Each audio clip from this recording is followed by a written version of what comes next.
Good morning to all.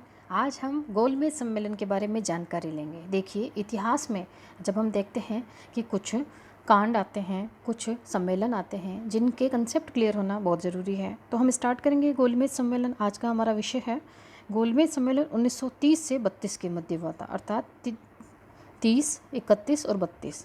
एक सामान्य प्रश्न ये बनता है कि कितने गोलमेज सम्मेलन हुए थे। तो कितने गोलमेज सम्मेलन हुए थे? 3। देखिए, साइमन कमीशन अब हो क्यों रहे हैं गोलमेज सम्मेलन, इस पर हम चर्चा करें। देखिए, जो साइमन कमीशन थी उसकी रिपोर्ट एवं भारत की संवैधानिक समस्याओं पर विचार विमर्श करने के लिए लंदन में भारत के विभिन्न राजनीतिक दलों के प्रतिनिधियों का सम्मेलन बुलाया गया। ये सम्मेलन गोलमेज सम्मेलन कहलाया। तो लंदन में 3 गोलमेज सम्मेलन हुए थे। सामान्य प्रश्न हम बनाते हुए चलेंगे कि गोलमेज सम्मेलन कहाँ संपन्न हुए थे? लंदन में संपन्न हुए थे। गोलमेज सम्मेलन कितने हुए थे? 3 हुए थे। नेक्स्ट क्वेश्चन, किस घटना के उपरांत घटनाक्रम में हम देखते हैं साइमन कमीशन जब आया था यहाँ पर, जिसमें 7 सदस्य थे, 1927-28 में आया था, उसकी रिपोर्ट पर और जो भारत में संवैधानिक समस्याओं पर विचार विमर्श करने के लिए एक सम्मेलन बुलाया गया। लेकिन ये सम्मेलन लंदन में बुलाया गया और भारतीयों को वहाँ पर आने के लिए आमंत्रित भी किया गया था। ठीक है, गोलमेज सम्मेलन में हम चर्चा करेंगे सबसे पहले प्रथम गोलमेज सम्मेलन की, कि प्रथम गोलमेज सम्मेलन कब हुआ। तो देखिए, प्रथम गोलमेज सम्मेलन 12 नवंबर 1930 को लंदन में प्रारंभ हुआ। इतिहास है ये, इसमें घटनाक्रम जो है कई बार क्रमानुसार भी पूछ लिया जाता है। तो नवंबर का माह चल रहा है, 1930 की घटना है। और गोलमेज सम्मेलन चूँकि पहले ही बता चुकी हूँ कि 3 हुए थे और तीनों के तीनों लंदन में हुए थे। तो प्रथम गोलमेज सम्मेलन 12 नवंबर 1930 को लंदन में प्रारंभ हुआ।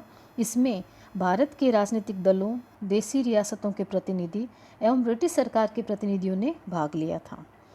ब्रिटिश सरकार के प्रतिनिधियों में प्रधानमंत्री रैमजे मैकडोनाल्ड प्रमुख थे।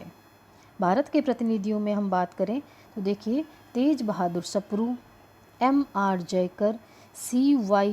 चिंतामणि, सर आगा खां, मोहम्मद अली जिन्ना आदि थे। देसी रियासतों के प्रतिनिधियों की हम बात करें तो बीकानेर से महाराजा गंगा सिंह जी, बड़ौदा, कश्मीर, भोपाल, हैदराबाद तथा मैसूर के प्रतिनिधि इस सम्मेलन में शामिल हुए थे। लेकिन इस समय का जो सबसे बड़ा, चूँकि इसने कहा है राजनीतिक दलों ने सम्मेलन में भाग लिया था, परंतु चूँकि इस समय का सबसे बड़ा जो राजनीतिक दल था वह थी कांग्रेस, और कांग्रेस ने इस सम्मेलन में भाग नहीं लिया था। तो एक सामान्य प्रश्न भी बनता है, प्रथम गोलमेज सम्मेलन में क्या कांग्रेस ने भाग लिया था? तो हमें इसको कहना है कि नहीं, कांग्रेस ने इस सम्मेलन में भाग नहीं लिया था, क्योंकि कांग्रेस जो है इस समय एक आंदोलन चलाने के पक्ष में थी। तो कांग्रेस द्वारा इस गोलमेज सम्मेलन में भाग नहीं लिया गया। कांग्रेस इस समय भारत में ब्रिटिश सरकार के विरुद्ध जो आंदोलन चला रही थी वह था सविनय अवज्ञा आंदोलन। सविनय अवज्ञा आंदोलन, इस कारण ब्रिटिश सरकार ने इसे अवैध घोषित कर दिया, क्योंकि जब सबसे बड़ा दल है वही इस सम्मेलन में अगर शामिल नहीं होता है तो सम्मेलन सक्सेस कैसे हो सकता था। इस कारण यह सम्मेलन अवैध घोषित कर दिया गया। प्रथम गोलमेज सम्मेलन में केंद्र में भारतीय संघ, कुछ सीमाओं के अंतर्गत केंद्र में उत्तरदायी सरकार की स्थापना, प्रांतों को पूर्ण स्वायत्ता प्रदान करना आदि विषयों पर विचार विमर्श तो हुआ था। भारत का जो सबसे बड़ा दल था कांग्रेस, जिसने इस सम्मेलन का बहिष्कार किया, इस कारण ब्रिटिश सरकार द्वारा भी सम्मेलन को पूरा नहीं माना गया और यह सम्मेलन 19 जनवरी 1931 को समाप्त हो गया। जहाँ तक हो, इसको प्रारंभ होने की तिथि आपको याद रखनी है, 12 नवंबर 1930 थी जब ये सम्मेलन प्रारंभ हुआ है। प्रथम गोलमेज सम्मेलन है। कुछ व्यक्ति जैसे सर आगा खां, मोहम्मद अली, तेज बहादुर सप्रू, कुछ रियासतें जैसे बड़ौदा, कश्मीर, राजस्थान में हम बात करें तो बीकानेर आदि ने भाग लिया था, परंतु कांग्रेस के द्वारा भाग न लेने के कारण इसे बहिष्कृत घोषित कर दिया गया। यह सम्मेलन पूरा नहीं माना गया। 3 गोलमेज सम्मेलन हैं, तीनों हम विस्तार से पढ़ेंगे। अब आता है बात दूसरे गोलमेज सम्मेलन की। तो देखिए, दूसरा गोलमेज सम्मेलन कब प्रारंभ हुआ, इस पर हम चर्चा करते हैं। तो द्वितीय गोलमेज सम्मेलन 7 सितंबर 1931 को प्रारंभ हुआ, सितंबर माह में हो रहा है। इस सम्मेलन में महात्मा गांधी ने कांग्रेस के एकमात्र प्रतिनिधि के रूप में भाग लिया। द मोस्ट इम्पोर्टेंट बात है, कांग्रेस इस सम्मेलन में जा रही है। और कांग्रेस की तरफ से जो प्रतिनिधि के रूप में जा रहे हैं वह कौन है? महात्मा गांधी। इस सम्मेलन में BR अम्बेडकर, जिन्होंने तीनों सम्मेलनों में भाग लिया था, पंडित मदन मोहन मालवीय आदि नेताओं ने भी भाग लिया। इस सम्मेलन में सांप्रदायिक समस्या पर निर्णय करना एक कठिन कार्य था। मुस्लिमों की भांति BR अम्बेडकर ने भी इस सम्मेलन में पृथक निर्वाचन प्रणाली की मांग की थी, जिस कारण ये सम्मेलन भी सक्सेस नहीं होगा, संपूर्ण नहीं होगा। परंतु यहाँ कंसेप्ट कुछ और बनता है कि 3 गोलमेज सम्मेलन हुए हैं, तीनों लंदन में हुए हैं, प्रधानमंत्री तीनों में रैमजे मैकडोनाल्ड हैं, लेकिन कांग्रेस के द्वारा दूसरे सम्मेलन में ही भाग लिया जाता है और कांग्रेस की तरफ से जाने वाले व्यक्ति कौन हैं? महात्मा गांधी। लेकिन यह सम्मेलन भी सक्सेस नहीं होगा, क्योंकि इसमें मुस्लिमों की सांप्रदायिक समस्या पर तो डिस्कशन चल ही रहा था। यहाँ पर भीमराव अंबेडकर जो हैं वह पृथक निर्वाचन प्रणाली की मांग करेंगे, अन्य जो दलित वर्ग था उनके लिए भी, जिस कारण विचार विमर्श में हम देखते हैं कि यह जो सम्मेलन है वह सफल नहीं होगा।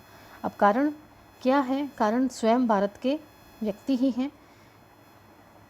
अब पृथक निर्वाचन में अधिकारों का वितरण एवं केंद्र में उत्तरदायी शासन की स्थापना पर प्रतिनिधियों में आपस में ही मतभेद हो गया। दिसंबर 1931 में गांधी जी सम्मेलन से नाराज होकर के, निराश होकर के लौट आए। द्वितीय गोलमेज सम्मेलन के बाद ब्रिटिश प्रधानमंत्री जो था रैमजे मैकडोनाल्ड, इसने एक नया कंसेप्ट लेकर के आया 16 अगस्त 1932 को। डेट सहित याद रखना है, कब लाया? 16 अगस्त 1932 को। सांप्रदायिक निर्णय कहते हैं इसे, या फिर हम कहेंगे कम्युनल अवार्ड, या हम इसे कहेंगे सांप्रदायिक पंचाट, या हम इसे कहेंगे मैकडोनाल्ड पंचाट। इसके अनुसार इन्होंने जो ये दूसरे गोलमेज सम्मेलन में BR अम्बेडकर द्वारा जो मांग की गई है, उसी के आधार पर ब्रिटिश प्रधानमंत्री जो मैकडोनाल्ड है उसके द्वारा ये निर्णय लिया जा रहा है। अब बात आती है कब आया है ये? 16 अगस्त 1932 को आया है। और कंसेप्ट क्या है? यह कहता है कि दलित वर्ग को हिंदुओं से अलग मानते हुए, किसे? दलित वर्ग को हिंदुओं से अलग मानते हुए उन्हें भी पृथक निर्वाचन, पृथक चुनाव प्रणाली की सुविधा देते हुए प्रतिनिधित्व दिया गया। इस प्रकार अंग्रेजों ने एक नीति जो शुरू से चलाते हुए आ रहे हैं, फूट डालो और राज करो, यह जो नीति थी इसको अपनाते हुए हिंदू मुस्लिम को वो पहले ही अलग कर चुका है, यहाँ पर उसने दलितों को भी हिंदुओं से अलग बता दिया और अलग करने का प्रयास किया। लेकिन यह प्रयास उनका सफल नहीं होगा, क्योंकि महात्मा गांधी ने मैकडोनाल्ड पंचाट है जो, जिसे सांप्रदायिक निर्णय भी कहते हैं, इसके विरोध में यरवदा जेल में आमरण अनशन प्रारंभ कर दिया। गांधी जी बिल्कुल पक्षधर नहीं थे कि भारत का बंटवारा हो। यहाँ पर जो मैकडोनाल्ड पंचाट है इसकी परिणति कहती है कि दलित वर्ग भी अब हिंदुओं से अलग हो जाएगा। तो विरोध स्वरूप गांधी जी ने किस जेल में? यरवदा जेल, पूना की यरवदा जेल है, यहाँ पर प्रारंभ किया है क्या? आमरण अनशन। दोनों प्रश्न याद रखने होते हैं। गांधी जी द्वारा किस जेल में और क्यों आमरण अनशन प्रारंभ किया गया? तो यरवदा जेल में, मैकडोनाल्ड पंचाट के विरोध में। फिर क्या होता है? मदन मोहन मालवीय, राजेंद्र प्रसाद, C राजगोपालाचारी, ये जो प्रमुख नेता हैं, इनके द्वारा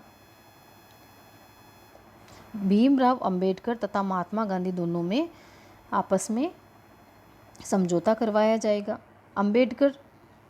भीमराव अंबेडकर पूना में मिले ये सभी व्यक्ति, और इन्होंने ही प्रयास करके 26 सितंबर 1932 को महात्मा गांधी तथा भीमराव अंबेडकर में एक समझौता करवाया। क्योंकि यह समझौता पूना में हुआ है, इस कारण इसे पूना समझौता या फिर पूना पैक्ट कहा जाता है। सामान्य प्रश्न बनता है, पूना पैक्ट कब हुआ? 1932 में। किस किस के मध्य हुआ? महात्मा गांधी और भीमराव अंबेडकर के मध्य हुआ था। ब्रिटिश सरकार द्वारा इसे सहमति प्रदान किए जाने पर गांधी जी ने अनशन तोड़ दिया, अर्थात दलित वर्ग जो है उन्हें पृथक नहीं माना गया, उन्हें भी हिंदुओं के साथ ही स्थान दिया गया। इस समझौते के अनुसार व्यवस्थापिका सभाओं में दलित वर्ग के जो प्रतिनिधि थे उनका स्थान सामान्य हिंदुओं के स्थान में ही सुरक्षित रखा गया, उन्हें पृथक नहीं किया गया। अर्थात पूना समझौता जो है, मैकडोनाल्ड पंचाट है, वो सफल नहीं हुआ, क्योंकि पूना समझौता के तहत ब्रिटिश अधिकारियों को भी यह मानना पड़ा। पूना समझौते में दलित वर्ग को ब्रिटिश सरकार द्वारा निर्धारित स्थान से अधिक प्रतिनिधित्व जरूर दिया गया था।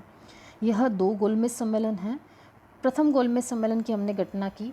कुछ व्यक्तियों की उपस्थिति होते हुए भी कांग्रेस के द्वारा इस सम्मेलन में नहीं जाने के कारण वह बहिष्कृत हो गया, उस सम्मेलन को पूर्ण नहीं माना गया। और दूसरे गोलमेज सम्मेलन की घटनाएं हमने की है, इसमें मैकडोनाल्ड पंचाट आएगा, गांधी जी एकमात्र प्रतिनिधि के रूप में इस सम्मेलन में जाएंगे।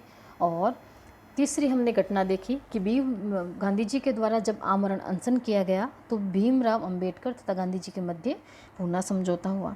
अब आता है अंतिम और तीसरा गोलमेज सम्मेलन। तृतीय गोलमेज सम्मेलन जो है वह आता है 17 नवंबर 1932 को। तीनों की डेट जरूर याद कीजिएगा। क्रमानुसार इन घटनाओं का वर्णन आता है। जैसे पहले घटना आएगी सविनय अवज्ञा आंदोलन, दूसरी घटना आएगी प्रथम गोलमेज सम्मेलन, तीसरी घटना आएगी गांधी इरविन समझौता, चौथी घटना आएगी द्वितीय गोलमेज सम्मेलन, पांचवी घटना आएगी मैकडोनाल्ड पंचाट, छठी घटना आएगी पूना समझौता और सातवीं घटना हम कर रहे हैं जैसे तृतीय गोलमेज सम्मेलन। इस सम्मेलन में भी कांग्रेस ने भाग नहीं लिया था। तात्पर्य यह है कांग्रेस ने एकमात्र दूसरे गोलमेज सम्मेलन में भाग लिया और एकमात्र व्यक्ति कौन थे? महात्मा गांधी। मोहम्मद अली जिन्ना सम्मेलन की सदस्य से वंचित कर दिए गए थे। इस सम्मेलन में दूसरे गोलमेज सम्मेलन की जो उप समितियाँ थीं उनकी सिफारिश के आधार पर कुछ निर्णय लिए गए और ये सम्मेलन 24 दिसंबर 1932 को समाप्त हो गया। और इन सम्मेलन में जो निर्णय लिए गए थे वही भारत सरकार ने 1935 के अधिनियम में सम्मिलित किया गया था। तो ये 3 गोलमेज सम्मेलन हैं, तीनों लंदन में हुए थे। तीनों में भीमराव अंबेडकर ने भाग लिया था, परंतु कांग्रेस के द्वारा मात्र दूसरे गोलमेज सम्मेलन में इसमें भाग लिया गया। तो यह जो हमारा गोलमेज सम्मेलन का टॉपिक है यहाँ क्लियर होता है। आशा करती हूँ कि आपको ये तीनों गोलमेज सम्मेलन समझ में आए होंगे। Thank you.